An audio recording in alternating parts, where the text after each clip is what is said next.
right. Well, welcome everybody to Breaching the Boardroom podcast. I am your host, David Mauro.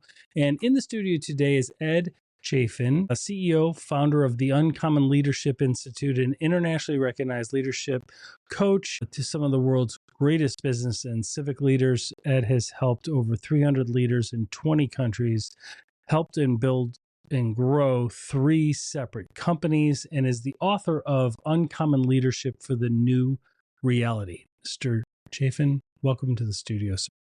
Thank you, David. It's a pleasure to be here. It's a great Tuesday. Yeah, well, I really appreciate it. So tell the listeners a little bit about yourself, and we're going to dive in. I would really like to touch on some of the aspects of your framework and leadership, and some of the key insights that you have in your book. So tell us a little bit about yourself, just so that the readers understand and the listeners understand some context. Yeah. Born in Georgia, raised in Charleston, South Carolina. I've lived in a number of different cities throughout the country: Houston, Dallas, Baton Rouge, where I met my wife in 1979. We've had 44 plus years together now. So congratulations. Thank you. As far as leadership, the genesis for that, and I detail that in the book, my dad was a Baptist preacher, Southern Baptist preacher. Excellent. And I saw people change their lives by a 30-minute sermon. So that inspired in me at an early age to question, how is that possible? How could someone speak for 20, 30, 40 minutes and have someone make a major decision about their beliefs and their life? And so as I got into the business world and moved into different roles, from the restaurant industry to sales, and then ultimately helping build some companies, it's just been innate in me to really strive to understand leadership at a different level and to recognize what great leadership really looks like. So that's been the driving force for me. Very quickly, one of the companies that I was part of, we went from 5 million to 300 million. We did 12 acquisitions in 4.5 years during that 13, almost 14-year run that I had with them. I became president of our largest division when we had just completed our 4th acquisition in a particular industry. We proceeded to do 3 more. David, think about it. 7 distinct privately held cultures being merged into a publicly traded company. So the effort was unbelievable, which our team came together and we set the vision, and it became one of the most highly engaged workforces I've ever been a part of. We had 1,200 employees in 7 locations. 800 of those employees were hourly, anywhere from $10 an hour in our mailroom, $15, $16, $18 an hour. We created career paths for people. They could come in at a certain level and know what their trajectory could be.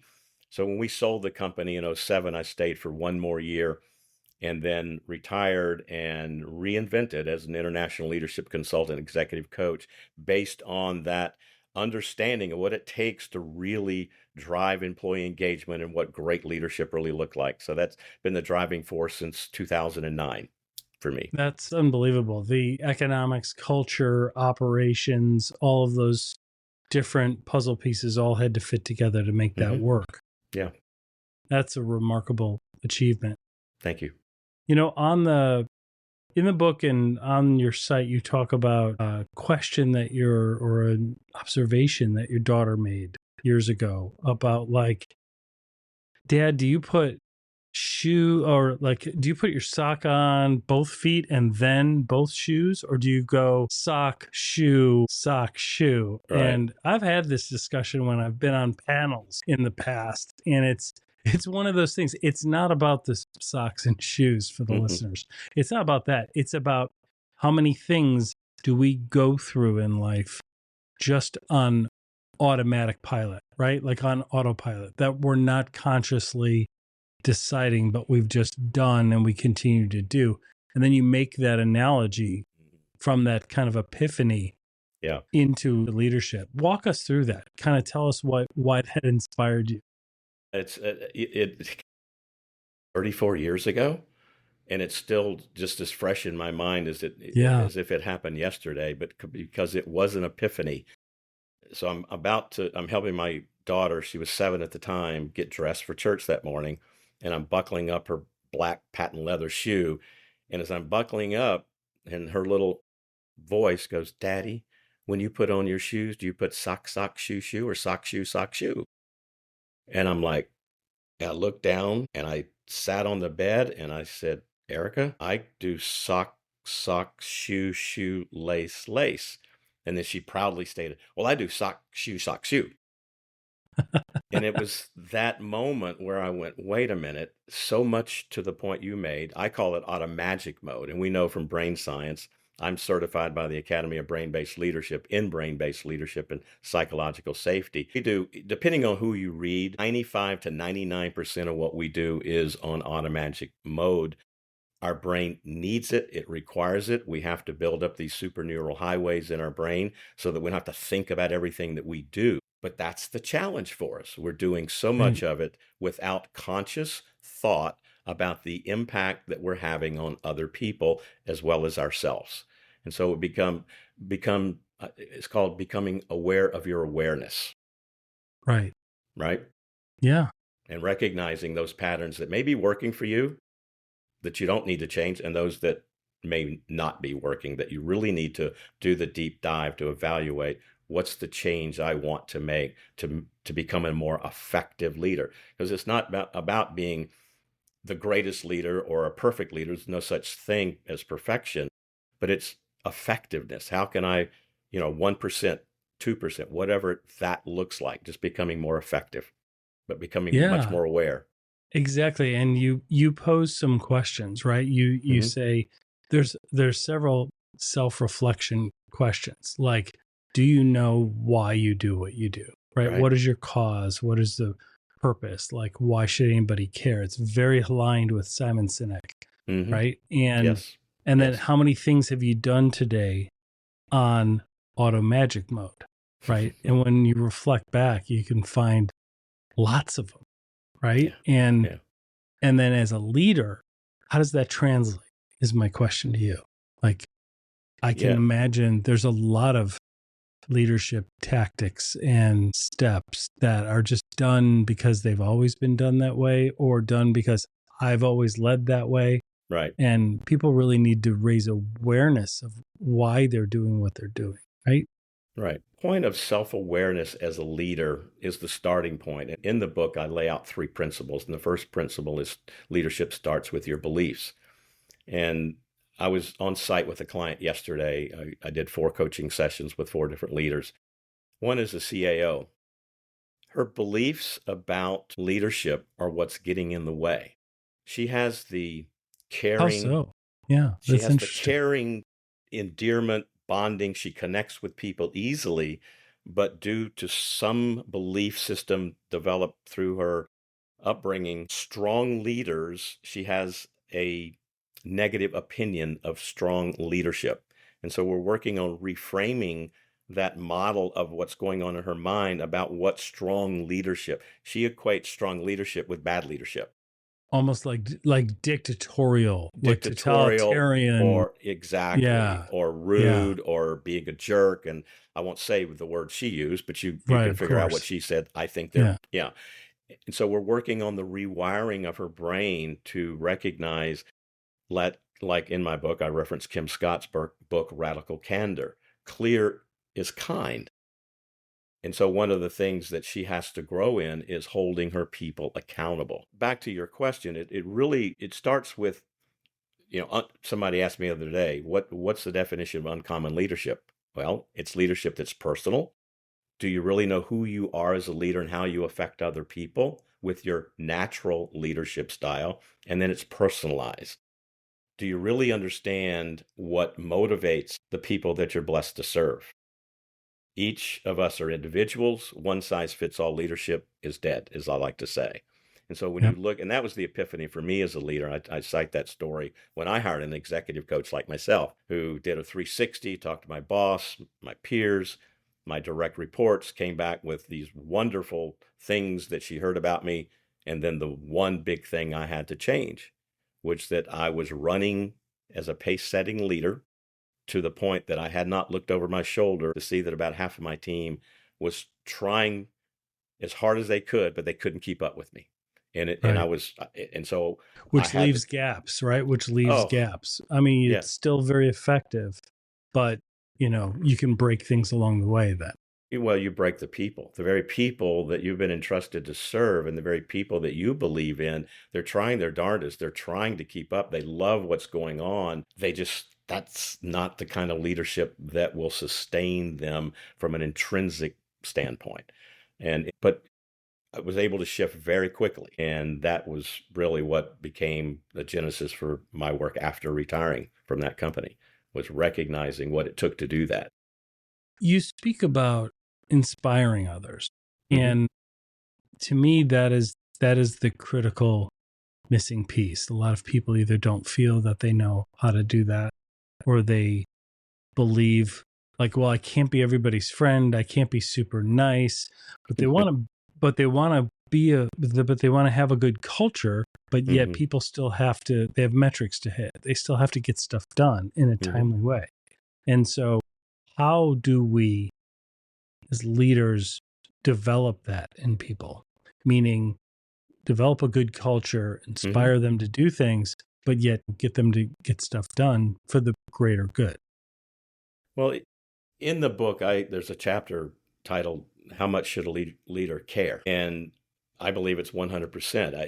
I don't subscribe to the belief that you can't be friends with the people. Yes, you need to be careful. There may have to be some big, hard decisions made at certain Some times. guardrails. But if you understand the concept of psychological safety, your number one job as a leader is to turn off the negative bias of the brains of the people that you are leading. And that comes from caring and connecting. And in fact, I don't know if you're familiar with Posner and Kouzes in their book, The Leadership Challenge. I think they're on the sixth or seventh edition of it. They've been researching leadership for years, 30 plus years. And they say the number one attribute that drives great leadership is relationships. In fact, when I do workshops or speeches, I'll ask one word, define leadership for me. And I get all kinds of words. Virtually no one ever comes up with the word relationship. So it Relationship. starts foundationally with me connecting in a way where you know that I fundamentally care about you as a human, not because you can produce widgets for me. Right. Right? Once I've established that connection, I've earned the right to challenge you to be a better version of yourself, or to, Right. increase your effectiveness. And it can mean having some tough conversations from time to time. But again, if I've turned off that negative bias in your brain, I can have that in a productive manner such that you understand I'm not trying to take you out. I'm trying to help you grow. Yeah, So, that's and phenomenal. yeah. That's phenomenal. And the That's exactly inspiration, right. sorry to interrupt. No, please. I was going to say the inspiration piece goes to vision, though, for me, too, is how do you inspire people? And I'm a firm believer in, and this is where you mentioned Simon Sinek. He and I are totally aligned here. IBM did a study a few years back, and Yeah. it was truthfully to dispel some of the tenets of Gallup's employee engagement thesis. What they came up with was that the number one driver of employee engagement was leadership future vision. Does So the leader have, leadership future vision right? is the number one cause or metric driving employee engagement. It Not can. yeah, it can't. Not ping pong tables and foosball tables and all you can eat or free coffee, right? You can still do that and then not have employee engagement, which we've seen time and time again. It's really everybody understanding the organization's mission and Exactly. leadership's vision for where we're going. Exactly. You mentioned I've worked with several startups, currently working with one right now, and several of them in Silicon Valley. And you go in, the break room, and they've got the ping pong tables and all the free food. And Yep. those are extrinsic motivators. They are temporary. They're not lasting. It's the intrinsic motivation that instills in us and inspires in us to be in align with that vision. And that's the beauty. And again, this is just one study, but it aligned with my belief system. So I've been talking about it now for probably 15, 13 years. If I know where you're going as my leader, I get to say, I love it. I'm all in, or I go, this guy's an idiot. I'm out of here. And Right. So it establishes But it that. really gives context. Isn't it really about, it gets back to the why, the purpose of Hmm. what you're trying to do, because everybody plays a different role in an organization. And unless we understand the context of it, we don't really understand what's more important, right? Like, why is it important? Like, what's the context? Where's what? Like, how do I feel that I matter in the organization? I'm just doing this. But if you Yeah. know what the vision is, you realize how critical that piece is, because without that, the wheels of the train start to derail, right? Right. Right. Let me give you a real story. I mentioned taking over. Please, I love stories. Me too. Connects the head and the heart, right? Yeah. We get to relate. So when I took over that division, we had done 4 acquisitions in the unemployment cost management space. So overnight, we became the number 1 provider of that particular service to major companies all over the U.S. The companies we bought were small, privately held companies. We had a star division of our company called the Work Number for Everyone, that was an employment and income verification service that was printing money, 85% gross margin. It's why Wow. Wall Street loved us. Oh, yeah.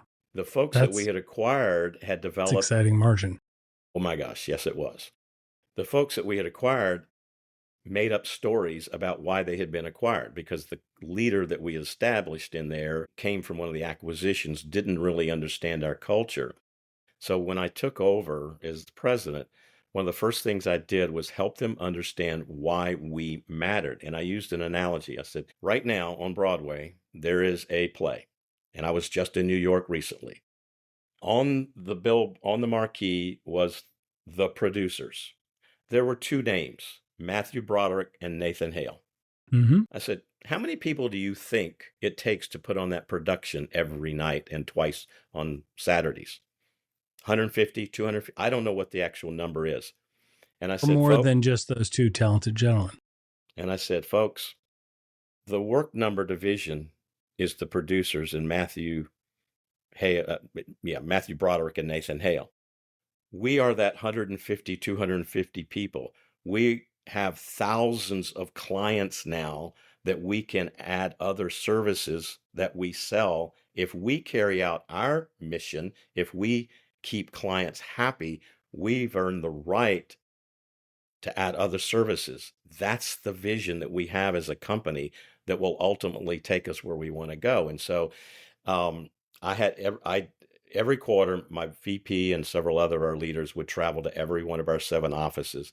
And I could stand, in fact, I'd go to Columbus, Ohio, where I had 300 people there, because we had done 3 acquisitions in that area. And I could stand in front of that group every quarter and say, what's the most important division at Talks Corporation? And 300 people would scream back at me, we are. That's And brilliant. that's what it takes. But they see, Yeah. But they and that, understand their role in the overall vision, because they see what the point of it is, right? and David, Because for your yeah, analogy, if I'm a stagehand or whatever, right? If you don't know that billboard is there and that those stars with household names are there, like, that's the vision. We are doing this show because everybody can relate to it. There's going to be a line outside waiting to buy tickets. right. That's why this is so important. Wrap that thing tighter. Do this better, right? Like, be the best version of yourself in that moment. Yeah. That's great. A That's a key great element, analogy. thank you. A key element of that is, and I coach to this so much now, is the communication piece.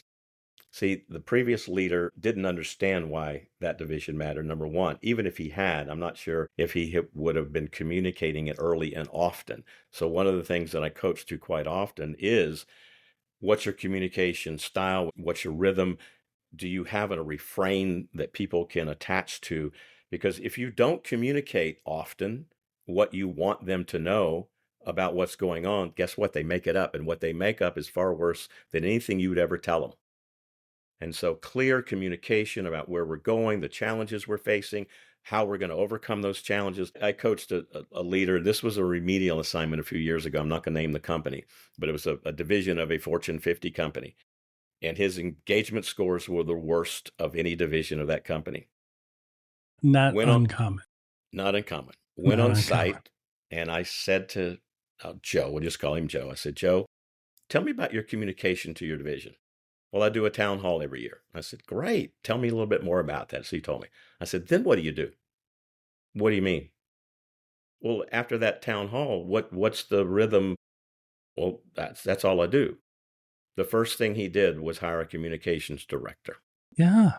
to understand that once a year was not going to help people Right. connect to the broader vision of the big company, but how that division fit in with the broader division, because that division was mission critical, but yet he had the lowest engagement scores. Makes perfect sense.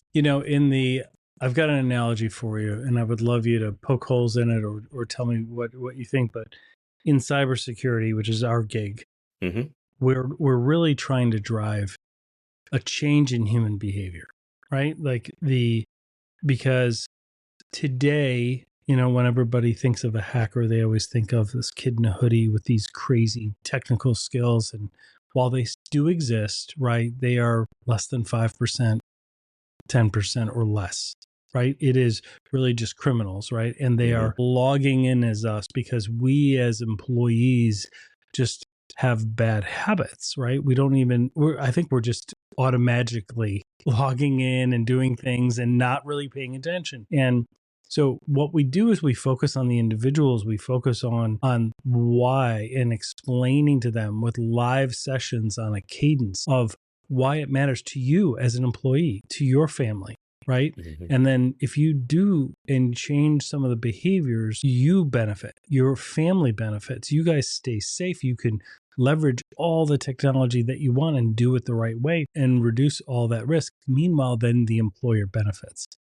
By doing that, again, in business, in the cybersecurity space, what we see is people will do one half an hour really boring security awareness training once a year.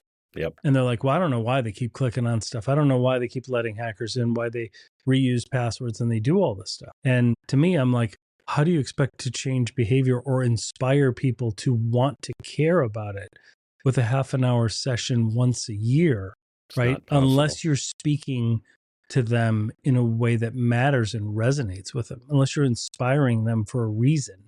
Yeah. Why they would want to change. Yeah. Does Well, that sound on track? it's perfect. I mean, it aligns Okay. perfectly with my belief about you can't communicate enough. If you think you're communicating Right. enough, communicate even more. I'm aware of a major company here in the Indianapolis area that takes that a step further, in that they will send out targeted things to see, are you adhering to the policies, That's what we right? do. Yeah, we do that as well. Yeah, Yeah. because So that's like every this cattle single month shot you theory. want to do that, right? And then you have metrics, and then you have something Yep. you can report on to leadership and say, in the beginning of the year, 40% of everybody was falling for these social Yep. engineering tactics. We're 3-4 months in, that's number's been cut in half, and after 8 months, we Yeah. got it down to 1 to 2%. Like, Yeah. there's some data that shows it's not only a good investment, but that the culture is changing and that behavior is actually changing. Yeah. But I'm also familiar with the once a year thing, and Yeah, it's just it, and everybody, I mean, I remember starting out in law and in consulting and insurance and all that, and they would do the once a year security training. Everybody was tuned out. They just needed to check a box. And I'm like, it's just not it wasn't effective at all. And so we needed to change that. Let's connect that, if you don't mind, David, Yeah. with employee engagement as well. I've been on a soapbox. I'm thinking back to 2011 or 12 when I did my first speech to a big HR group down in Louisiana, 120 people, and I put up a chart of 13 years of Gallup data on employee engagement, and the bar had not moved. And I posed the question to the group, anybody have an observation about this chart? Hand goes up immediately. Nothing's changed. I went, exactly. Think about the billions of dollars companies are spending every year on employee engagement, and Gallup is reporting nothing has changed. Are we really measuring the right information? So the point I'm going to get to is communication, but also once a year. I have been preaching for 12, 13 years now. Annual performance reviews are are a dinosaur. They need to go Right. away. At a minimum, twice a year, ideally Every once a month or quarter. quarterly. Yeah. Yeah, so it still amazes me the number of companies that are doing annual performance reviews. My daughter works for a company that does that, and like her point is, I don't remember what happened 6 months ago, much less a year ago, when I go to fill out all this information. Consequently, I've coached her to keep a monthly journal of what she has accomplished so that she can know when she's ready to do that performance review or self review. So, and again, Absolutely. that's one of my soapboxes I'd love to get No, on. that's really good. You talk about psychological safety. Mm-hmm. Can you elaborate that for people that may not know what that means and why it's so critical in communication and in inspiring employees What's the number one job of the brain? to protect the body? Keep you alive and keep you safe. Mm-hmm. So if we understand that we have a negative built-in bias, our brain, when you and I meet face to face, our brains are communicating non-consciously. I'm picking up on the energy and the vibe, and my brain is screaming, "Don't trust this guy," or "Trust this guy." It's all happening Boy, behind the he scenes. seemed a lot Yeah. taller by Zoom than Yeah, there you go. in person for that little Italian guy. No, I'm just kidding. But we're making value judgments either consciously or non-consciously. And so if we understand the natural negative bias of the brain, I referenced this earlier, I believe your job as a leader is to turn that off. How do you turn that off? You turn it off by investing in the relationship and understanding. It goes beyond, hey, David, what did you sell last week? What are you going to sell today? What are you going to sell next month?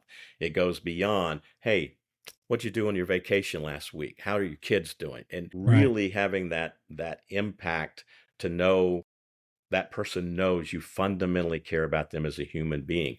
What that allows you to do then is you've turned off the negative bias. I can now walk into your office if we're physically in the office now, and instead of your brain looking at me as a saber-toothed tiger about to eat you, there's my friend Ed, my boss, who loves me and takes care of me, but he also will discipline me if I need it. Because I've earned that. Again, it's that Kim Scott calls it the caring and the challenging. If I'm caring enough about a person, then I've earned the right to challenge them, to lift them up to a higher level of productivity or effectiveness, or even a promotion. I told that story in the book of my boss coming to me and asking me to take over the division, and I looked at him and said, "Are you crazy?" He goes, "No, I kind of know what I'm doing. If you look around, we're pretty successful. You're the right guy." What did he do for me? And this was not superfluous words from him. He had a history of doing what he said he would do with me. He said, "Ed, I know you're the right guy. Give it a go. If it doesn't work, we'll find another role for you." And I had seen him do that with other people. And that's Boom. safety, Set right? me It free. allows you to, that sets you free, because that allows you the safety of failing, and knowing that you have that safety net means you will not fail, right? Because that's the mental chess game to play, right? Because you're like, I know that they're loyal to me. I'm going to be loyal to them. We're going to make this happen. And then again, you're not just working for a paycheck. You are giving blood, sweat, and tears, and you are really driving the end result. And you also talk about developing people to the best version of themselves. And I think that's really important, because let's say leadership sets a metric or a goal to hit, right? And that person, let's say, that's heading that up, even if they are at 100%, they may not get to that number. So as a leader, you need to have enough people that if they're at 100% can get to that number, right? Or at 80% each, they can get to that number. And then work on all those people to develop themselves to reach as high, right? Nothing's binary. Humans aren't binary anyway, right? And they're not always at 100%.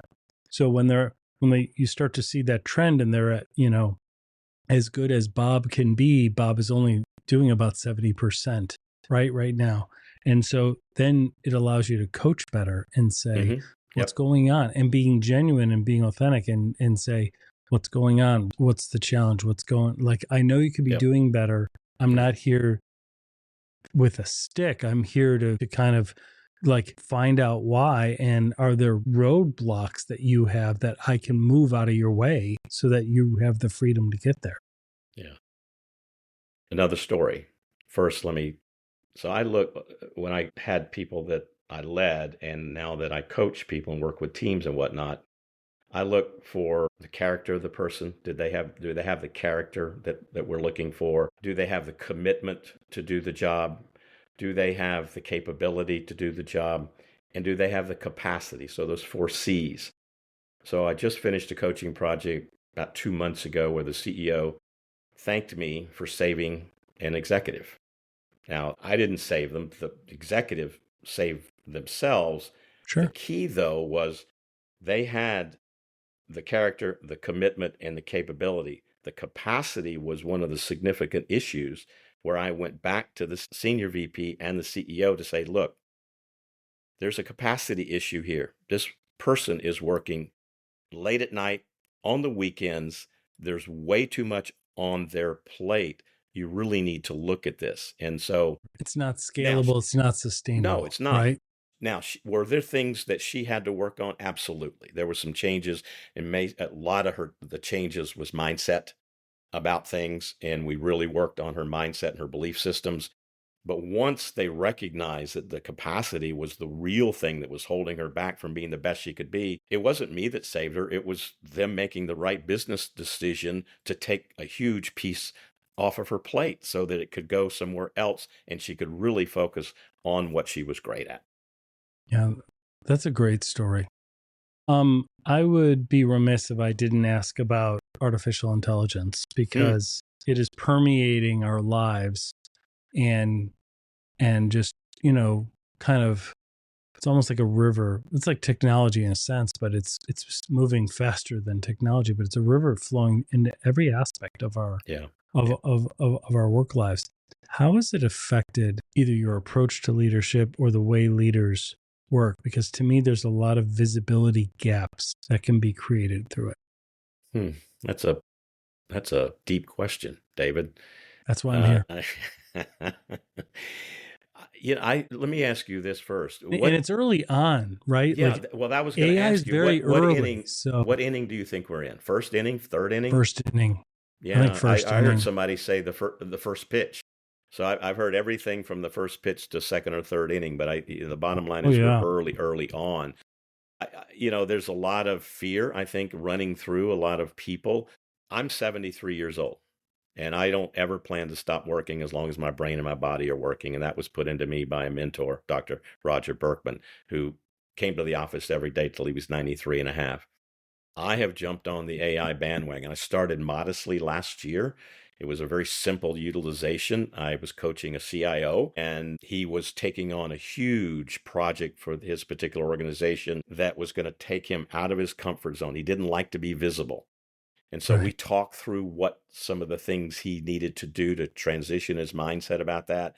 I went into ChatGPT and asked the question, what does a C-level executive need to do to shift their mindset to be more visible in leading a major transition of this organization? We had hit on several of the key points already, but it gave me some new information. So I've started using it last year from a competency development standpoint. So, the classic is communications, right? I need to level up and be more effective in my communications. Oftentimes it's communicating up. They're pretty good here, across with their peers and maybe down, but it's communicating up to the CEO or the board or whatever. So I've used it for competencies, but what I've been using it now for the last 2 months now, is taking the assessment that I use in my work, the Berkman Method Assessment.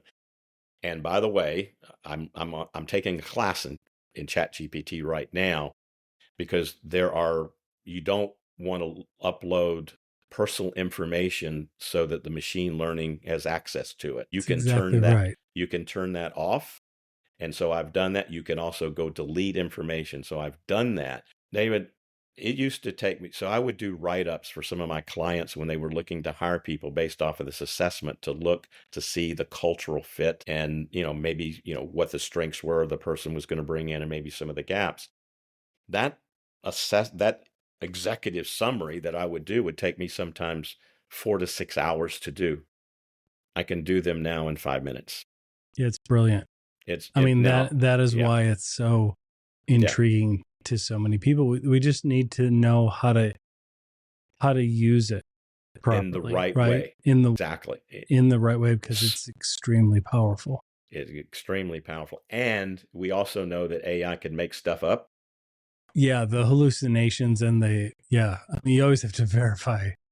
And then again so here's what I'm like a kid in a candy store right now with it. I'm like a kid on Christmas morning unwrapping all the toys, because if you think about machine learning and AI, it's just data. It's just information. There's no emotion, there's no people, but this personality assessment, which is the most comprehensive yet reliable and valid assessment ever created, I've mapped it to Dan Goleman's social and emotional intelligence model, and it tells us a lot about a person. So now I've got that personal information.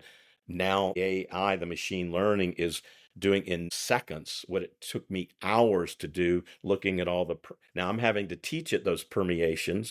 Right. But those are the guardrails, right? Exactly. You can say, what I'm looking for is this, this, and this, and then upload the raw data, and then it can make that process done, which would otherwise be a manual process that could take a long time. That's the beauty of it to me. Yeah. Well, I was on site, as I mentioned yesterday. One of the people that I worked with yesterday, brand new person on the team, reporting directly to the CEO. He's been there 6 weeks, and what I was able to produce was a report showing how those two can work together effectively and what they need to look out for. And I put that in his hands yesterday, and I put in the hands of the CEO this morning. And, again, that report used to take me hours to do. It's taking me minutes, because I'm now learning how to build agents, so I can go in and do the same thing each time with the same. So, I know if we don't embrace it, then it's going to be the classic situation that's happened for years and years and years, where the technological revolutions, going back to the industrial age, it wiped out particular jobs and careers and whatnot. We're going to have the same thing happen again. I don't believe we can be afraid of it. I think we have to embrace it and figure it out. And that requires continuous learning. Yeah. I've heard the analogy of when the automobile came. When the automobile came, there was a lot of pushback because the horse and buggy industry was so big. And they were like, but you're going to put us out of work. And we're like, yeah, but it's going to blossom into the auto industry, which is exponentially larger than the horse and buggy industry, right? And scalable, right? And so learning it and learning those new skills and just dabbling in it, playing in it is great advice. Well, this also ties back to leadership too, if you think about it, and Carol Dweck's work on growth mindset. Do you have a fixed mindset or a growth mindset? If you don't have a growth mindset, especially right now, you're going to get left.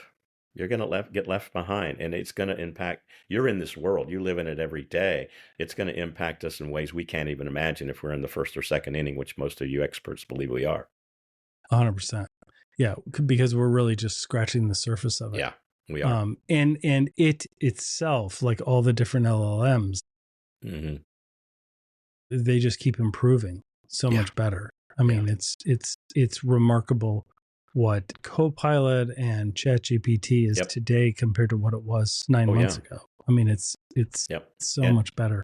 We have I'm in our basement. We have a kitchen project ongoing, and last week I took a picture of the kitchen as it existed, uploaded it, and then asked ChatGPT. I put in the Sherwin-Williams colors that we were going to be painting the cabinets and the island, and within about 90 seconds, here comes this picture, crystal clear. And I sent it to some folks to say, our kitchen project is finished. Yeah, exactly.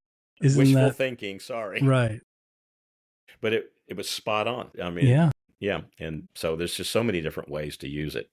I love it. I was actually just speaking to my wife about it, where she has a business and we have, lots and lots of inventory and not that much space. And so we keep rearranging it, and rather than physically moving it here or sketching it out on a pad, we just took pictures from different things, put it in AI, and said, what is the best optimization of the space? We want to be able to create this and that. And it's like, it just gives it to you, and you're like, oh my gosh, that just saved us like hours and hours and a lot of like it saved my back from moving all this stuff. Like, that is and experimenting great too, right? Yeah, and all the 'Cause you would've- experimenting, like Yep.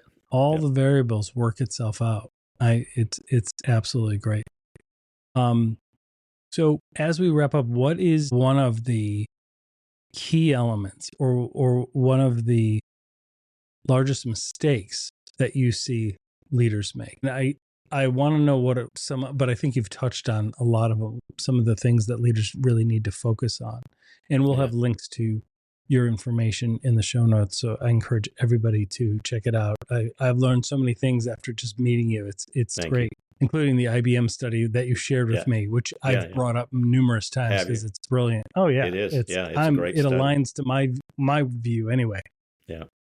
But what are some of the key blind spots that you're seeing leaders struggle I with mentioned it today? earlier. The number one is the communications. Are you clear? Are you concise? Do you have a vision for where you're going? Are you communicating in a way that inspires people? That's the number one. The second is not understanding that they've got a default leadership style that may or may not be working. Ken Blanchard did a study a few years ago that said that 52% of us use one style of leadership all the time. All the time. Well, Interesting. all the time. Now, does that one style work all the time? Maybe, maybe not. Probably not.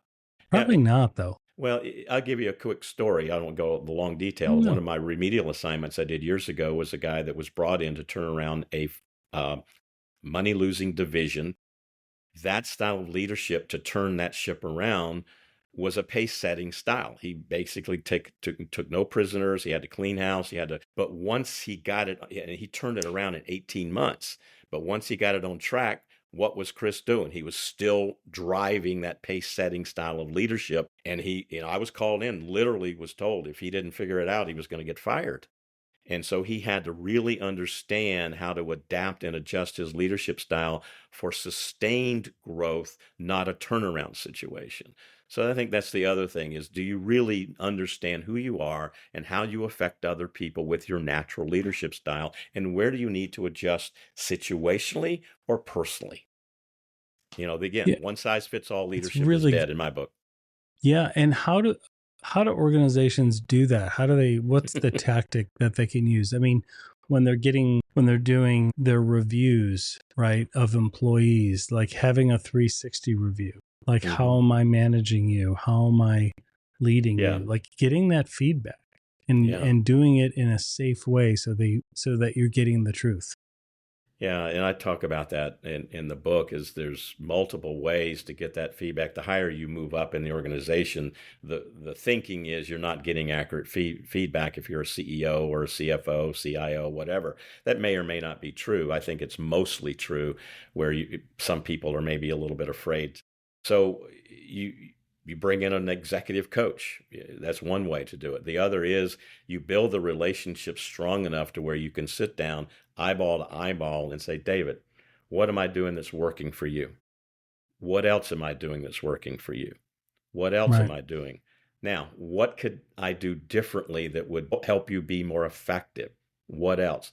And just have that honest dialogue with them. So, and again, that was life-changing for me to bring an executive coach like myself who was able to speak truth to me, because these other folks we didn't have enough tenure together at that time for them to really hold up the hand and say, Ed, I can't keep up. You're killing me. Right. It took a coach coming in to tell me that, right? That's fantastic. Well, hey, thank you so much for your time today. Thank you. I could speak to you for hours. That is just absolutely. We can geek out on leadership. Yeah, this is really excellent. So I appreciate it, David, so very much. It won't be the last time we speak. We both live in the same town, so you got it. I will follow up accordingly. But thank you again. Thank you. so much. And we will have links to the show note. Tell everybody your again and where they can get it. We will have links to it, but please mention it. Yeah, Uncommon Leadership for the New Reality, 3 principles that drive greater awareness, engagement, and psychological safety. It's available on Amazon. There's all versions of it are out there. My website is my name, www.edchaffin.com. And I do have some folks also. I have some other coaches that work with me from time to time. I do a lot myself, but if I get a big enough project, I've got some stellar folks that I can bring in. So would love to help other companies and organizations and teams. That's my specialty, is working with teams to elevate the effectiveness of the team. Fantastic. Ed, thank you so much. Thank you, David. Appreciate it, sir. Have a great day. You too.